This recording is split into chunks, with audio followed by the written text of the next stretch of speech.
Dati po ay si DJ Robbie may isang swail na bata. Swail sa mga magulang, naglayas. Please allow me to tell my story. Bakit po ako nakasurvive sa ganung sitwasyon, kung paano nagbago si DJ Robbie ngayon. So, here we go. This is my story. Sa aming magkakapatid, 4 kami. Ako yung panganay, ako lang po isang lalaki. Ako po isang swail na bata. Puro barkada, lahat ng mga event, fiesta, charter, kain tulog lang pong ginawa ko sa bahay. So, nagalit yung parents ko, palamunin na po ako sa bahay. Barkada, punta sa mga fiesta, kusang saang masaya. Doon po naging swail ako at naging marumbado yung buhay ko. Dumating yung time na pinalayas pa ako ng mama ko. Pinalayas ko, bati kami ni mama. Pinalayas naman ako, bati naman kami ni mama. Hanggang sa humantong sa isang paglalayas ko na hindi ko makalimutan. Isang paglalayas na bumago at nagbago sa aking sarili. Ito po yung nangyari. Nakatulog ako kahit saan. Naglayas pa siya. Kasi naglayas po ako eh. Katulog po ako sa Victoria City Plaza. So, marami akong memories dyan sa bawat gilid, sa bawat sulok ng Victoria City Plaza. Dyan po kasi ako noon nakatulog. Dyan ako tumutulog kahit saan na po. Dahil pasaway talaga, barkada, basta. Tapos hindi lang po sa Victoria City ako nakatulog. Umabot din po ako sa Bacolod City. Nakatulog po ako sa likod ng SM kasi madamuhan doon. Doon pa ako nakahiga. Humanap ako ng tulugan. So, bawat area po ng Bacolod City na natulugan ko na. Lalo pong bad memories ko sa Lagun. Nakatulog din po ako sa loob ng Lagun, sa labas ng Lagun, sa different street ng Bacolod. Hindi ko alam noon kasi bago lang po ako doon sa Bacolod. Tapos kahit saan na po ako nung patulog. Mayroong nakaparada na sasakyan, nasira, tulog ako doon. Yun, parang buhay pulubi talaga.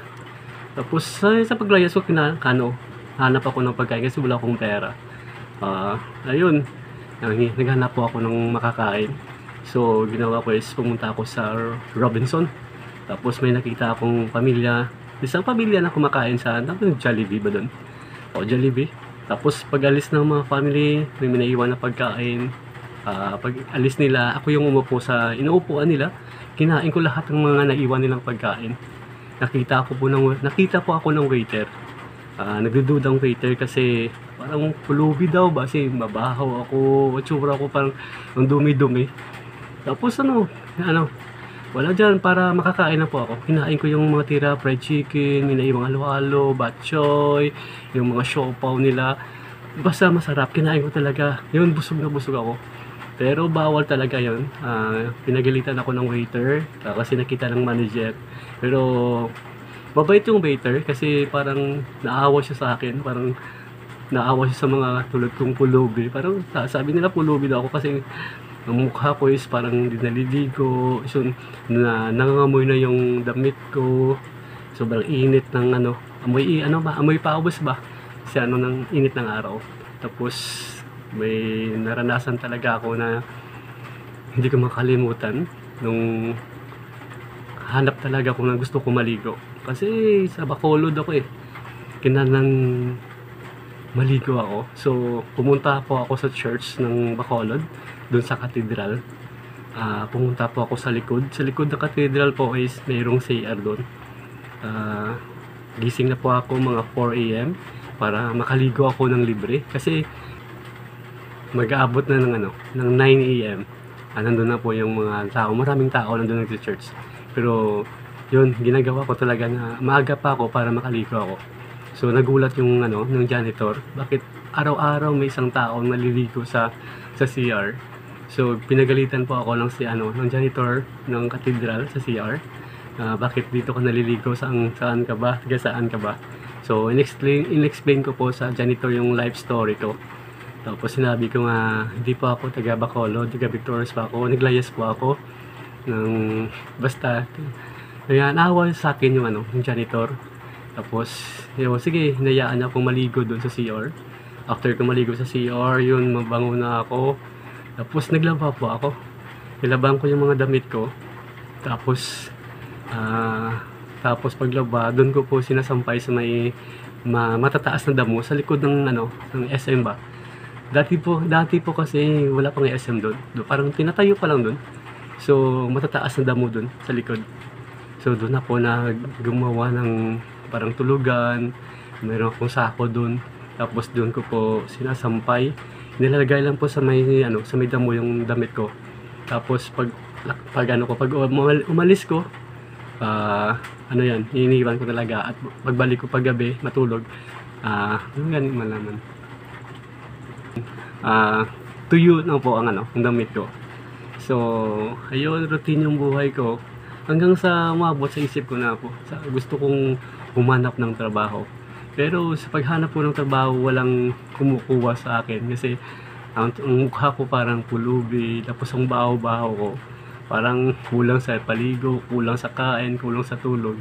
Walang gustong magpatuloy sa akin sa trabaho. Pero inspired pala talaga ako. Kahit sabi ko sa may restaurant, sir, sabi ko sa manager, sir, kunin mo na ako.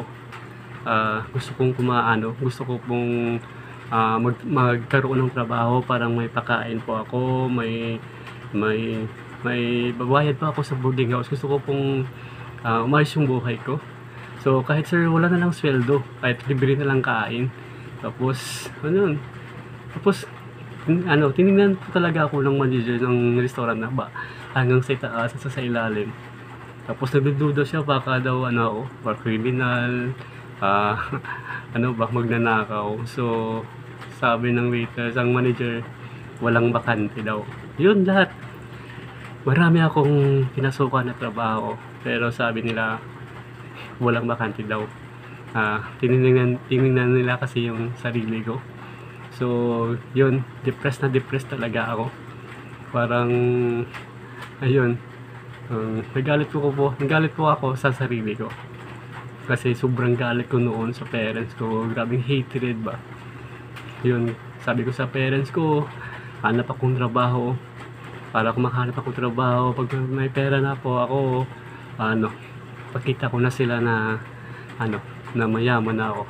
Pero may ibang plano pala talaga ang Diyos sa akin. Bakit nangyari po sa akin yun? May isang time po na gabi na po. Naghanap na po ako ng matutulugan ko. Kahit saan na po akong matulog. Hindi ko man familiar sa mga street ng Bacolod dahil bago lang po ako doon. Hanap talaga ako. Hating gabi, 11 PM, 12 PM, 1 AM na po. Lumalakad ako, mahanap ako ng matutulugan. Kahit saan na po, meron pong nakaparking na mga jeep doon, nasirang jeep, parang talyan, nasira, nakatulog din po ako doon. Maraming gustong pagtripan ako, saksakin ako, pasahin ako. Maraming nangyari sa akin, lalong lalo na po sa Lagun. Kasi maraming storya sa Lagun. Parang prostitution ba? Di ko alam kasi bago lang po ako yun. Pagtatrabaho na gamit yung katawan mo. Mga callboy dun. So, tapos akala ng mga callboy is kinukuha ko sa kanila yung customer nila. Pero, that time innocent ako eh. Wala akong nalalaman kung ano-ano. Doon ko lang po nalalaman nandun na po ako. So, sa kahanap ko ng matutulugan, sa kahanap ko ng trabaho, sa kakahanap ko ng gustong makain ko, hindi ko na pala alam na ang pinagtatayuan ko, pinag-uupuan ko is teritoryo ng mga hindi ko alam ng mga tao. Kasi nag-aagawan sila. So, parang pagkamalan po ako na kinukuha ko nila yung customer nila na dapat sa kanila. Kasi malapit sa akin nag-o-offer gusto mo ba ng pagkain? Gusto ba ng matululugan? Pero hindi ko pa alam yung kapalit. Yung mga kapalit pala. So habang kinausap ako ng mga customer dun, isang customer, innocent talaga ako. Wala akong nakangiti lang talaga ako. Hindi ko alam yung paano sasabihin. Anong sasabihin ko sa kanila. Pero may lumapit sa akin, nagbabanta ng buhay ko na pag ayaw kong umalis dito, may mangyayari sa akin. So, natatakot talaga ako. Kaya umalis po ako. naghanap naman ako ng lugar o parang na-safe po ako.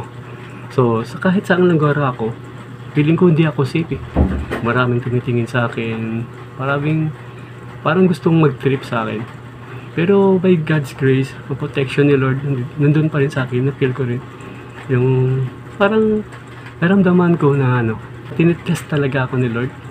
Siya yung protect sa akin. Binibigyan niya po ako ng lessons.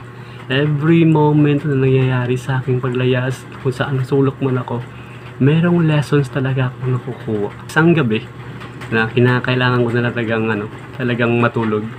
So, nakahanap ako ng isang tulugan. Doon po ako nakahanap sa likod ng SM Bacolod. So, sa likod ng SM, dati wala pang SM doon. Sabi ko na kanina, hindi pa pinatayo yung SM. Damuhan doon yun. Noon is damuhan pa lang yun. So, doon ba ako sa gitna ng damuhan. Parang hindi ako makikita doon kasi yung taas-taas ng mga damo, may mga tubo daw. Tapos, nakahanap ako ng pwesto. Tuwing gabi, kung gusto ko matulog, yun, mayroong sako dun. Nilagay ko yung sako sa lupa. Tapos dun ako nakatulog. One night, habang nakaiga ako nag-meditate po ako. Sabi ko, Lord, habang nakaiga ako, nakatingin po ako sa oblak. Maraming stars. Sabi ko, Lord, forgive me. Inisip ko talaga yung mga bad moments sa ginawa ko sa pamilya ko. Hingi po ako ng sorry. Sabi ko, Lord, sorry talaga dahil sa ginawa ko. Naging barumbado pa ako sa parents ko, naging swell ko po sa parents ko. But one thing lang po, nag-pray po sa Panginoon. Lord, kung ano man pong mangyari dito sa akin, kung hindi ko alam kung ano mangyayari sa buhay ko. So, Lord, sabi ko kay Lord, hingi ako ng sorry kay Lord. Sabi ko, Lord, forgive me sa lahat po ng mga kasalanan na ginawa ko. Lalong-lalo na po sa parents ko. Ako po yung naghihingis pa yun ng patawad. Sorry Lord sa mga ginawa ko. Doon po, ginawa ko po is nag-humble po ako. Kinuha ko yung hatred. Kinuha ko talaga yung pride ko. So nangyari sa akin, na-miss ko talaga yung parents ko. Na-miss ko yung mga pagkain sa bahay. Na-miss ko yung maganda kong tulugan sa kwarto, sa kama ko. Sabi ko sa sarili ko, bakit ako nandito? Isa lang po ko, pumasok sa isip ko, bakit dito ako nakahiga? Tapos habang nakatingin sa ulap, tapos sabi ko nga, yun, tumulo ng luha ko. Parang hindi ko alam kung naawa ko sa sarili ko or basta tumulo yung luha ko habang kinausap ko yung Panginoon, habang humihingi po ako ng tawad. Dahil doon ko naramdaman yung pagmamahal ng parents ko. Doon ko naramdaman yung mga ng halaga ng parents ko. Doon sabi ko sa Panginoon, sabi ko, Lord, paano man yung will mo, plano mo sa akin, that your will be done. Forgive me, takon mo sa daknay mo, trasi mo. Grabe yung nangyari sa akin. Habang kinausap kong Panginoon, tumutulong luha ko. Hindi ko na alam is, basang-basa na ako sa tumutulong na dito yung luha ko sa tainga ko. Yun talaga. So, nakita ko talaga yung binigyan na po ako ng Lord ng hope. Parang naramdaman ko sa heart ko na mayroon siyang plano sa aking buhay. Grabe talaga yung nangyari sa akin. Doon ko po na-feel na mahal po ako ng Panginoon. Grabe guys. So, naalala ko nangyari sa akin yun. Habang nakaiga ako sa magandang higaan ko ngayon, na-remember ko po. Nag-usap kami ni Lord habang doon po ako sa gitna ng damuhan. Nakahiga. at nakatingin sa ulap, sa bituin, nagsasalita, bakit nandito ako? Sabi ko sa Panginoon, Lord, kung ano mang mangyari dito sa akin, patawa, sorry, forgive me sa aking mga kasalanan. I've learned a lesson, yung mahal talaga ako ng Panginoon. Sobrang love ni Lord sa akin. Alam ko doon na may plano pa siya sa akin. So ngayon ko na-realize na kung hindi sa Kanya, wala na ako ngayon. So grabe talaga yung faithfulness ni Lord sa akin. Kaya na-recall ko talaga nung ako po ay tinatawag na nilang idol. So tuwing narinig ako na tinatawag ako, DJ Robem, idol, I give praises to God. So binabalik ko yung glories kay God, kasi para naramdaman ko magagalit siya sa akin kasi ginaglorify ako ng mga followers ko. Pero hindi man sabi ko, wag kayong maganyan sa akin, wag na akong gawing idol, kasi yung idol ko yung si Lord lang po. So sinasabi ko sa mga follower ko nga, wag na akong sabihin ang idol, kasi ang idol lang po natin is si Lord, kasi baka yun God is a jealous God. So yun, tuwing tinatawag nila akong idol, hindi ko naman expect kasi kilala na po ako sa Victorious by God's grace. Dahil sa Kanya nakilala po ako, dahil sa kabutihan ni Lord nakilala po ako sa Victorious, sa mga talents niya na binigay sa akin. Sobrang thankful ko talaga kay Lord dahil sa mga ginawa niya dati sa akin in the past years. Grabing blessings po. Grabing na-survive ko po ang lahat ng nangyari sa akin. Hindi po basta-basta ang mga nangyayari sa akin dati nung bad pa ako. Grabe talaga. God is a plan for me. Sabi niya po sa Jeremiah 29:11, "For I know the plans I have for you, plans to prosper you, not to harm you, plans to give you hope in the future." Grabe talaga yung future na binigay sa akin ni Lord. So dahil sa Kanya marami akong achievements sa buhay ko. Hindi lang po ako naging sikat na vlogger sa Victorious, naging faithful pa rin si God sa akin. Binigyan ako ng maraming mga opportunities. Truly God is faithful. Masasabi ko, sobrang thankful talaga ako sa Panginoon dahil hindi sa Kanya hindi ako ngayon ganito. So hindi ko talaga ma-express yung self ko sa pagpasalamat. Sobrang thankful talaga ako sa Panginoon. Dininig lahat ng Panginoon ng prayers ko. Kaya tinanray ko talaga yung baguhin yung sarili ko. Humingi po ako ng tulong sa Panginoon na tulungan niya po ako sa pagbago sa aking buhay. Delight yourself into the Lord and He will give you the desires of your heart. Yun po nangyari sa akin. So marami ng pagmula nun nangyari sa akin na in-offer ko yung life ko sa Panginoon. Tapos gusto ko nang magbago. Maraming ginawa si Lord sa akin. Nakapag-aral po ako ng culinary. Nakapagtrabaho po ako sa SM. Tapos nakapagtrabaho din po ako sa Boracay 9 months doon po. At marami nangyari sa akin. At yun po, naging isa po kong vlogger, a good influencer po, content creator. So sa aking mga followers, sobrang thankful ko dahil you are an instrument ni Lord para sa aking pag-vlog. Thank you sa walang sawang pagsuporta sa aking mga vlog, sa mga followers ko, solid mga organic followers. Maraming salamat po sa hindi pag-skip sa ads. Thank you so much guys. Sa mga youth ngayon, gusto ko pong ibahagi yung story ko na hindi po sa pagpasikat, kundi maging lesson ba para sa inyo, na huwag niyong gayahin yung nangyari sa akin. Sundin natin yung mga magulang natin kasi mahal tayo nating mga magulang, dahil magulang natin yan Alam nila ang gusto nila sa atin. Alam nila ang mangyayari sa atin. Sabi nga ng Bible, children, obey your parents for the Lord, for this is right. So, mahalin natin yung magulang natin. Dahil ang magulang natin is nagtatanda yun. Darating ang panahon na mawala sila sa atin.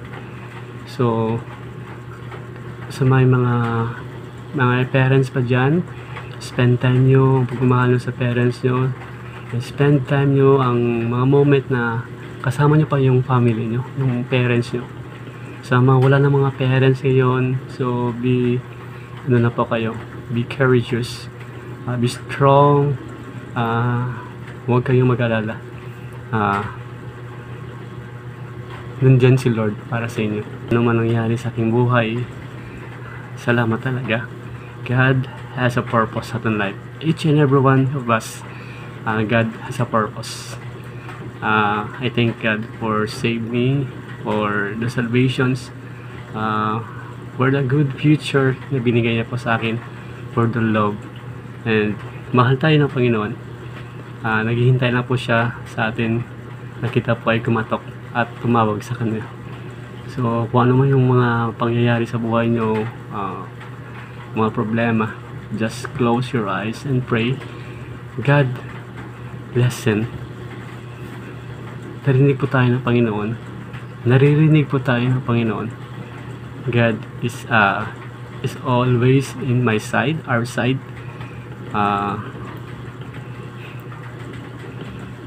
Nakikinig lang po siya sa atin, sa ating bawat pagsalita, pag-confess, pag-humble ng ating self sa Kanya. So, thank you Lord for all what you have done in my life. And I give back all the glory to God. God bless us all.